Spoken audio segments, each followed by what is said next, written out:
Sí, Jorge, sí, hem venido aquí a Zaragoza a posar a prueba a Chen para ver cuánto coneixen el uno del otro.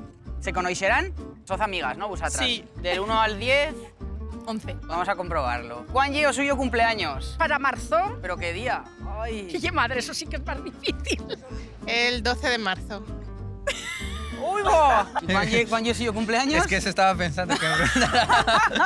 10 de octubre. ¡Uy, perdón, de septiembre, de septiembre. 11, amigas, del 1 al 10, 11, ¡pum! ¿Cuál llevo suyo color favorito? Verde, fosforito.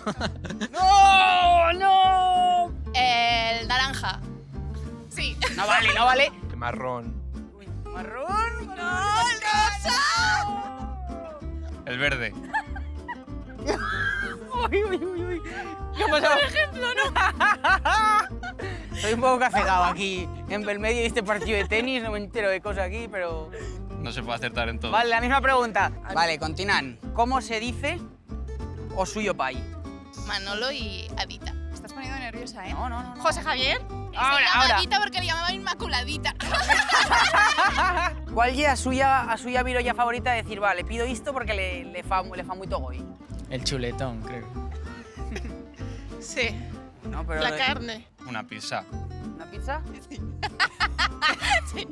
Soy un poco gordaca, sí, me Oh, gusta, bien, me bien. gusta, me Yo gusta. también, yo también. No me acuerdo. Oh, qué amiga. Ahora, ¿me vas a decir en qué trabaja ella? Abogada. Es maestra. Maestra. Que yo creo que en todo el día no he estado tan bien acompañado Hombre, pues como ahora. Pues nosotros tampoco. Sí, podemos confirmar que a vuestra relación ye muy bien, prou bien, ¿eh? Vale, con eso os vamos a dar un 98% de afinidad. Bueno, Pues ya les dicho marchar a escampar la boira por asti, ¿eh?